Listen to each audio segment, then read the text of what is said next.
In the quiet suburbs of Chicago, where autumn leaves dance across well-kept lawns, 14-year-old Benjamin Carter sat at his desk, his trembling hands holding a pen above a blank piece of paper.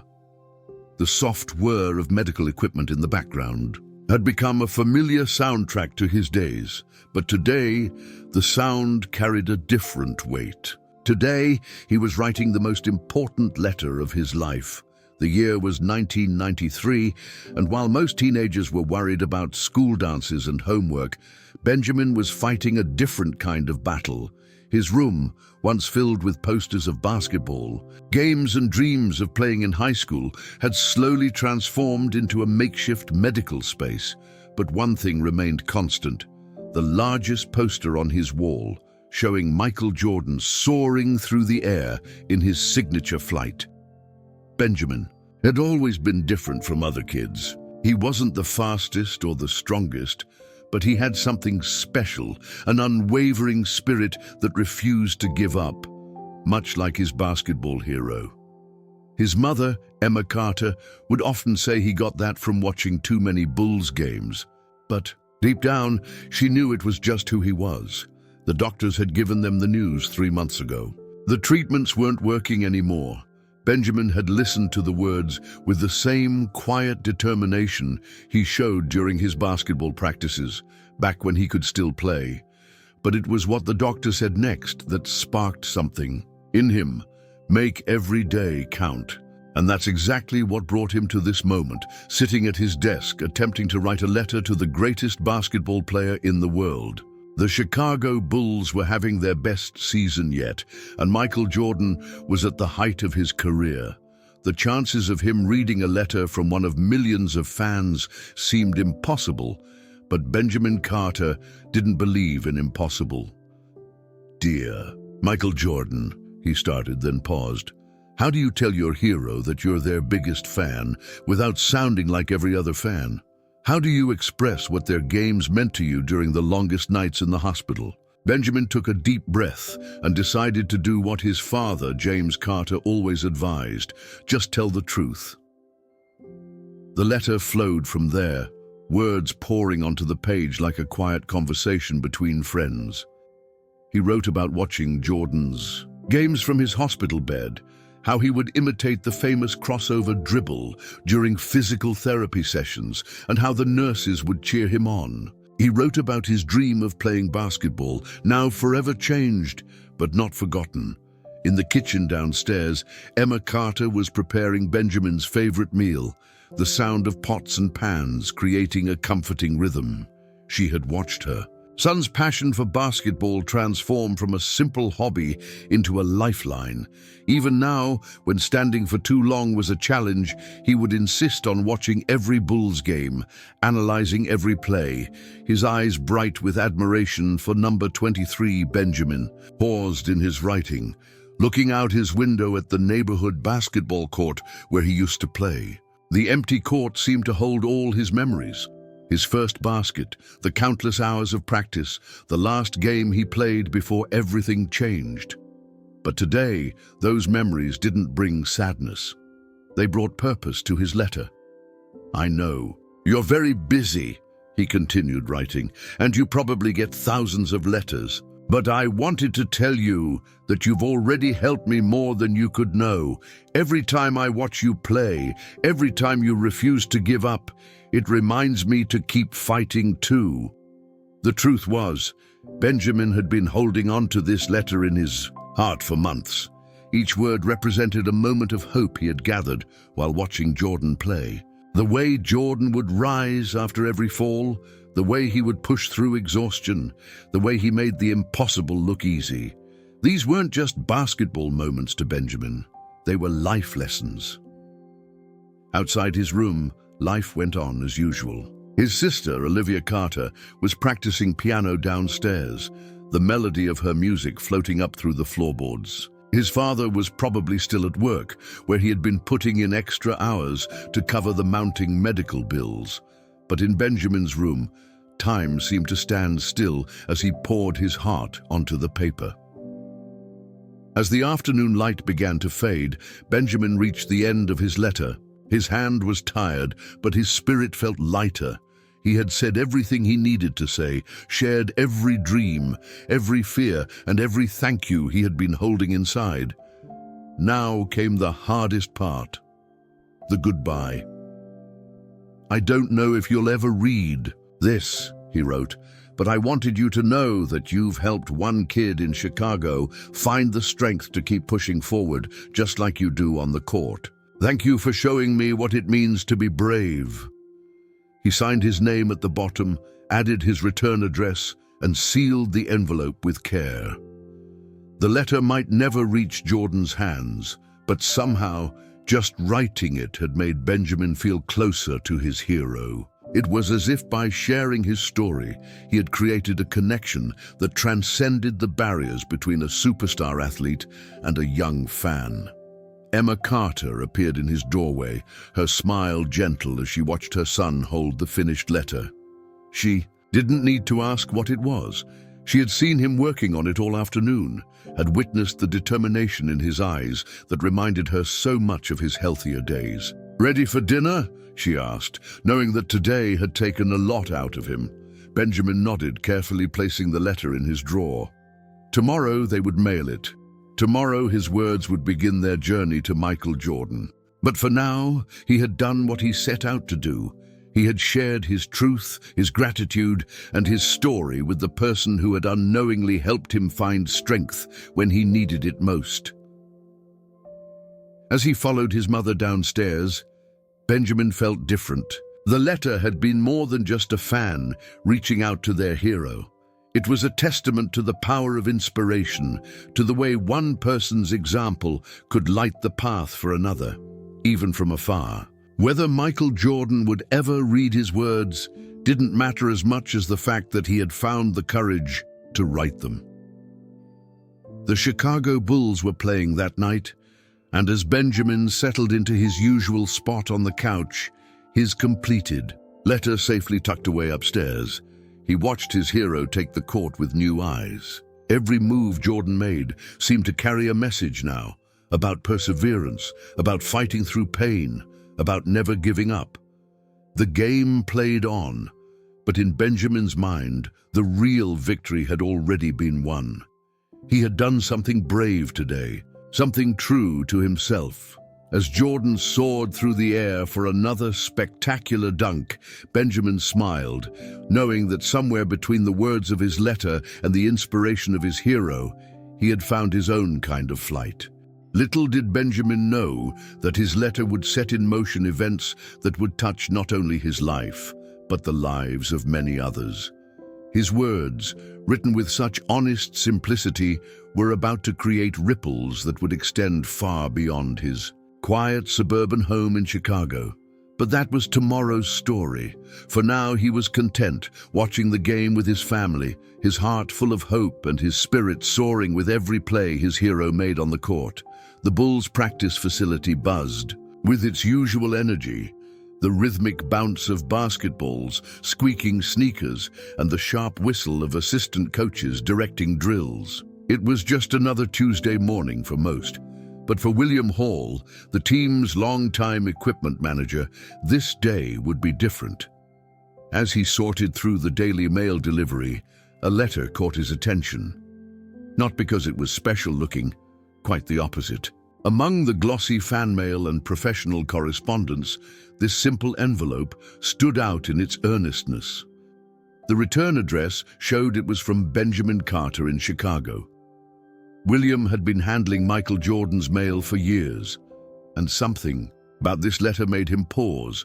Maybe it was the slightly uneven handwriting, or perhaps it was the small basketball sticker in the corner.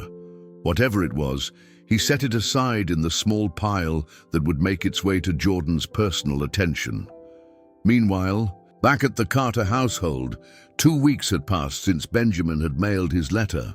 His condition had taken a turn, and the quiet beeping of medical monitors had become more frequent visitors to his room. The poster of Jordan still dominated his wall, but now it was joined by get-well cards and medical schedules.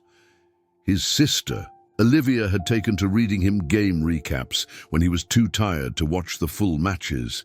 Emma Carter maintained her strength through routine, making Benjamin's favorite meals, adjusting his pillows, and keeping track of his medications. But late at night, when the house was quiet, she would sit in the kitchen with James, both of them holding onto each other and their hope with equal desperation.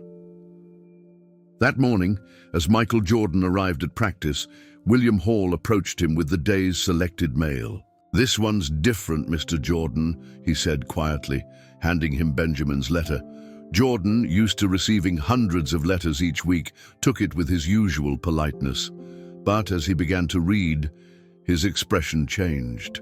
Benjamin's words reached through the paper, past the superstar status and million-dollar contracts, touching something fundamentally human. Jordan read about the young boy who found strength in his games, who practiced crossovers during physical therapy, who refused to give up because that's what he learned from watching number 23 play. In the training facility's office, Jordan sat with the letter for a long time. He thought about his own journey, the obstacles he'd overcome, and the platform he now had. He thought about all the times he'd heard people call him a hero, but somehow this letter felt different. This wasn't about autographs or championships. This was about the pure spirit of inspiration, about how one person's determination could light the way for another. He called over Alexander Green, one of the team's community outreach coordinators. "I need you to find out more about this kid," Jordan said, holding up the letter, "and I want to do something special." Back in the Carter home, Benjamin's world had shrunk to the size of his room, but his spirit remained as vast as ever.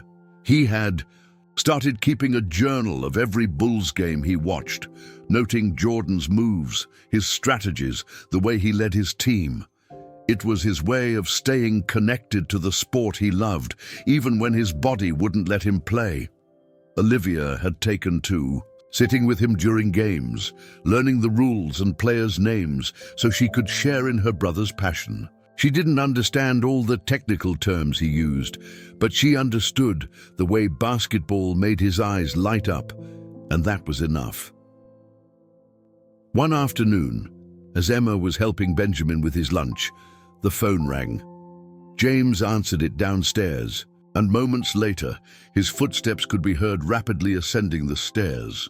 He appeared in Benjamin's doorway with an expression his family hadn't seen in weeks, hope mixed with disbelief. "That was someone from the Chicago Bulls organization," he said, his voice slightly shaking. "Michael Jordan read your letter, Benjamin." The room fell silent. Benjamin's spoon clattered against his bowl as his hand trembled. He read it?" he whispered. But that wasn't all. The caller, Alexander Green, had explained that Michael Jordan wanted to do more than just read the letter. He wanted to meet Benjamin. The news spread through the Carter household like a wave of electricity. Olivia ran to her brother's side, squeezing his hand. Emma pressed her hands to her mouth, tears welling in her eyes. James sat on the edge of Benjamin's bed, reading and rereading the notes he'd taken during the call. The meeting would happen in 3 days. The Bulls' medical team would coordinate with Benjamin's doctors to ensure he was strong enough for the visit. Jordan himself had insisted on coming to their home, understanding that Benjamin's condition made travel difficult. Those 3 days felt like both an eternity and an instant. The house burst into careful activity. Emma cleaning every surface, James making sure Benjamin's medical equipment was organized, Olivia helping her brother pick out which Bulls jersey to wear. Benjamin alternated between excited chatter about all the questions he wanted to ask and quiet moments of disbelief that this was really happening. The doctors adjusted Benjamin's treatment schedule to ensure he would be at his strongest for the visit. His regular nurse, Isabella Nelson, brought him a fresh Bulls cap and helped him practice sitting up for longer periods so he could maintain a conversation. The night before the visit, Benjamin couldn't sleep. He lay in bed, watching the shadows of tree branches dance across his Jordan poster. He thought about the letter he'd written, about all the games he'd watched, about the strength he'd found in Jordan's example. Tomorrow, he would meet the man himself. "Are you scared?" Olivia asked, sneaking into his room well past bedtime. Benjamin thought for a moment. "No," he replied. "I feel like I already know him, you know, from watching him play, from writing that letter. It's like meeting a friend you've never met before." Olivia smiled in the darkness. "He's going to love you, Ben. Everyone does." As his sister slipped back to her room, Benjamin closed his eyes, his mind full of tomorrow's possibilities. The medical equipment beeped softly, but for once he barely noticed it. Tomorrow, Michael Jordan would walk through his door, and somehow that made everything else fade into the background. In his own home across town, Jordan sat with Benjamin's letter again. He'd read it several times now, each reading revealing new layers of courage in the young fan's words. He thought about his own journey, the setbacks and victories, and how it had never occurred to him that his perseverance on the court could translate into strength for someone fighting a very different kind of battle. The next morning dawned clear and cool. The Carter house was quiet, but thrumming with anticipation. Emma had prepared a light breakfast that Benjamin managed to eat despite his excitement. James paced between rooms, straightening pictures and furniture that didn't need straightening. Olivia sat with her brother, helping him with his jersey and making sure his favorite basketball cards were within reach. At precisely 10 a.m., a black SUV pulled up outside their house. Benjamin, watching from his window, felt his heart skip a beat. This was it. The moment his letter had set in motion was about to become real. As footsteps approached the front door, Benjamin took a deep breath, just like he'd seen Jordan do before. Crucial free throws. He might be confined to his bed, his body might be fighting battles he never asked for, but in this moment, he felt stronger than ever. Because sometimes the greatest victories aren't won on a basketball court. They're won in quiet moments of courage, in letters written from the heart, and in the connections that remind us we're never really fighting alone. The doorbell chimed through the Carter house, its ordinary sound carrying extraordinary weight. James opened the door to find Michael Jordan himself standing there, accompanied by William Hall and Alexander Green. Despite his imposing height, Jordan's presence carried a gentle warmth that immediately put the family at ease. "Mr. and Mrs. Carter." Jordan's voice was soft, respectful of the home environment. "I'm here to meet a very special fan." Emma Carter, who had faced every challenge of Benjamin's illness with quiet strength, found herself momentarily speechless. James stepped forward, shaking Jordan's hand. "Thank you for coming, Benjamin. He's been looking forward to this more than you can imagine." As they led Jordan upstairs, Olivia peeked out from Benjamin's room, her eyes wide with wonder. The moment Jordan stepped into the room, time seemed to stand still. Benjamin, propped up against his pillows in his Bulls jersey, looked smaller than ever against the medical equipment surrounding his bed, but his eyes, they shone with a light that no illness could dim. "Benjamin," Jordan said, walking over to the bed with purposeful steps, "I got your letter." Benjamin's smile could have lit up the entire city of Chicago. "You really read it?" he asked, his voice barely above a whisper. "Every word," Jordan replied, pulling up a chair beside the bed. "And I have to tell you something. That letter, it meant a lot to me. More than you might think. The basketball." Legend reached into a bag that William Hall handed him, pulling out a basketball. But this wasn't just any ball. It was the game ball from the Bulls' recent victory over the Knicks, where Jordan had scored 54 points. "I was saving this for someone special," Jordan said, turning the ball in his hands. "Someone who understands what it really means to never give up. Your letter showed me that's you, Benjamin." As Jordan spoke, the room fell away. It wasn't about a superstar athlete meeting a sick fan anymore. It was about two warriors recognizing each other's battles. Jordan shared stories from his own journey, moments of doubt and pain that he'd overcome, connecting them to Benjamin's own fight. "You wrote about watching my crossover during your therapy," Jordan said, his voice carrying a note of emotion that surprised even William Hall, who had known him for years. "But let me tell you something.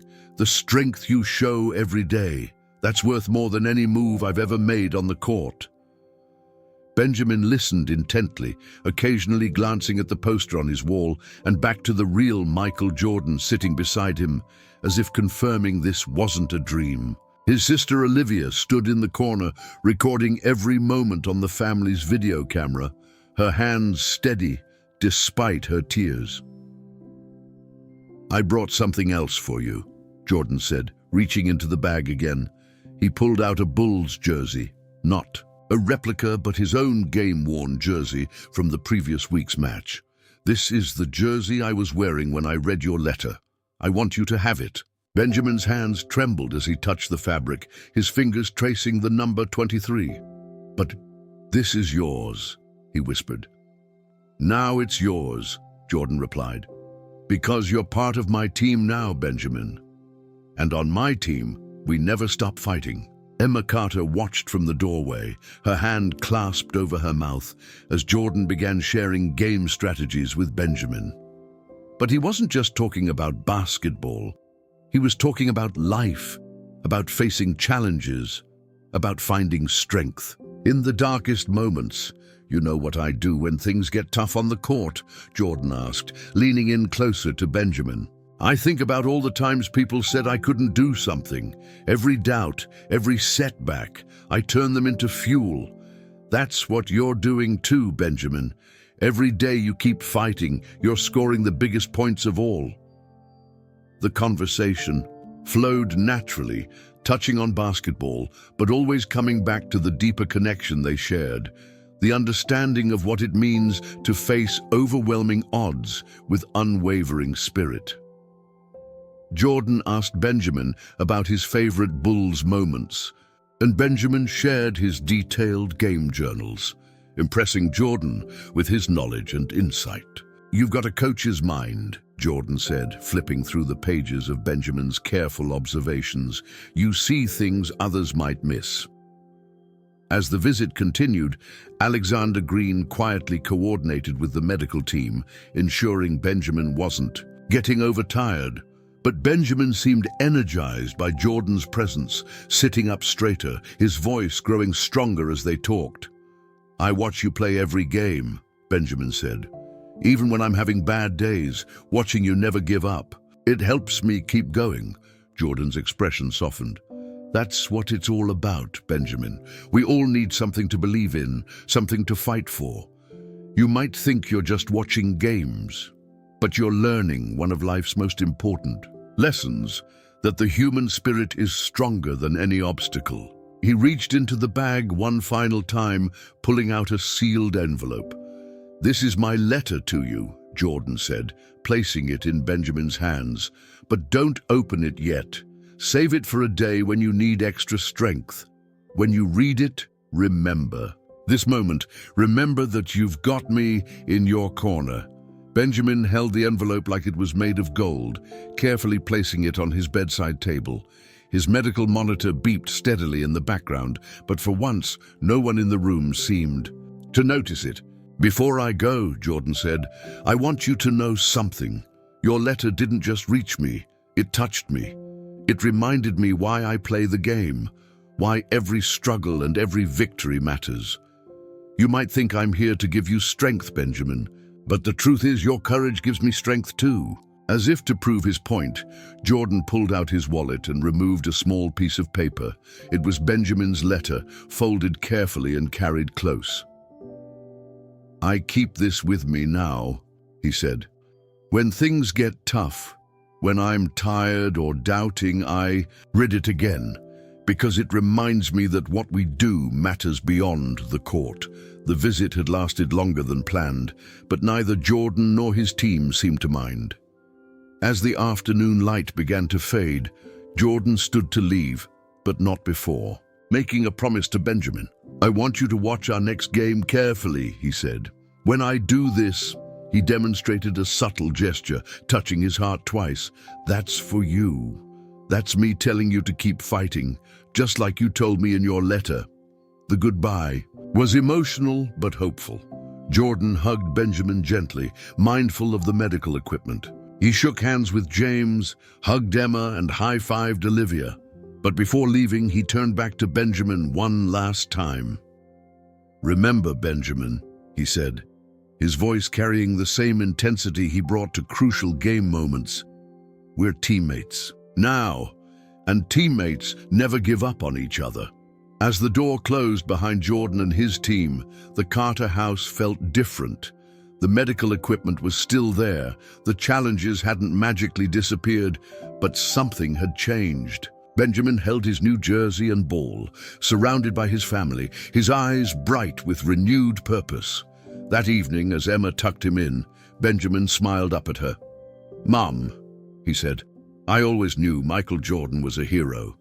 But today, I learned.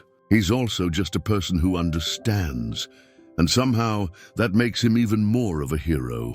The letter from Jordan remained unopened on his bedside table, a promise of strength for the days ahead. Above his bed, the poster of Jordan soaring through the air seemed to carry new meaning now, not just of athletic greatness, but of the human spirit's ability to lift others when they need it most. The next few weeks took on a different rhythm in the Carter household. Benjamin's room, once dominated by the steady beep of medical equipment, now pulsed with a new kind of energy. Jordan's jersey hung beside the poster, and the game ball occupied a place of honor on his bedside table, right next to the still unopened letter. Each Bulls game became more than just entertainment. It became a connection, a lifeline. During the first game after their meeting, Benjamin's eyes never left the screen. When Jordan made his promised gesture, touching his heart twice after a crucial three-pointer, Benjamin's face lit up with pure joy. Olivia, who had been recording every game since Jordan's visit, caught the moment on camera, capturing her brother's whispered words, "That's for me."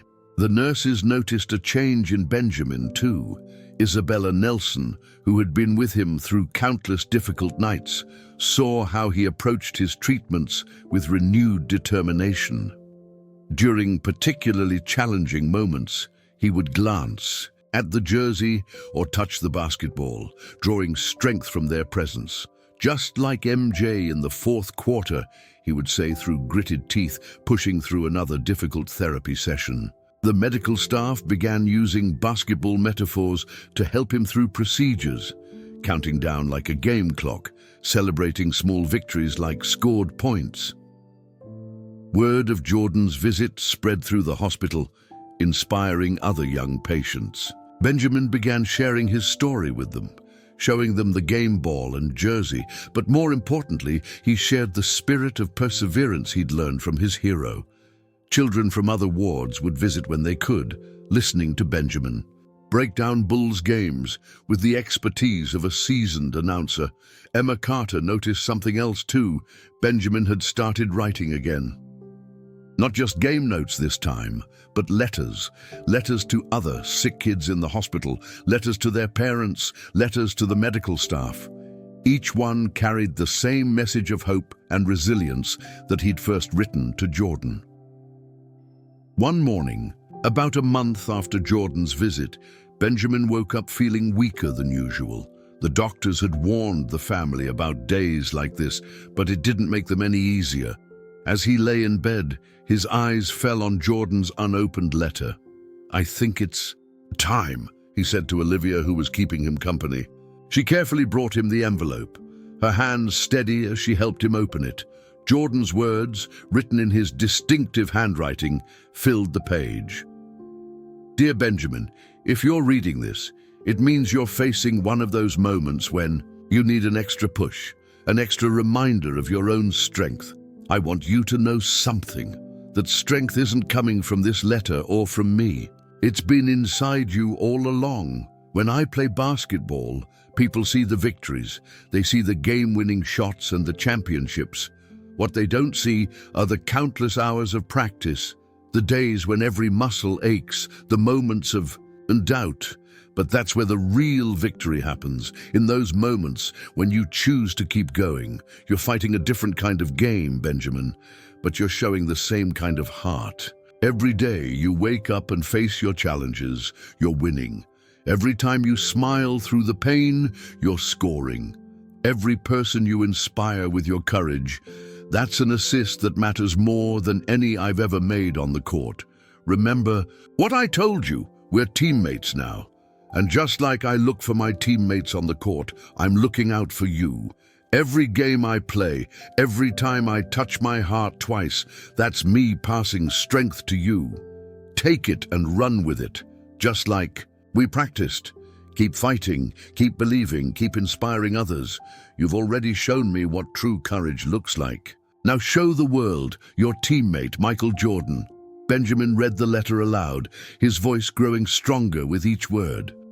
Emma, who had come in during the reading, wiped tears from her eyes.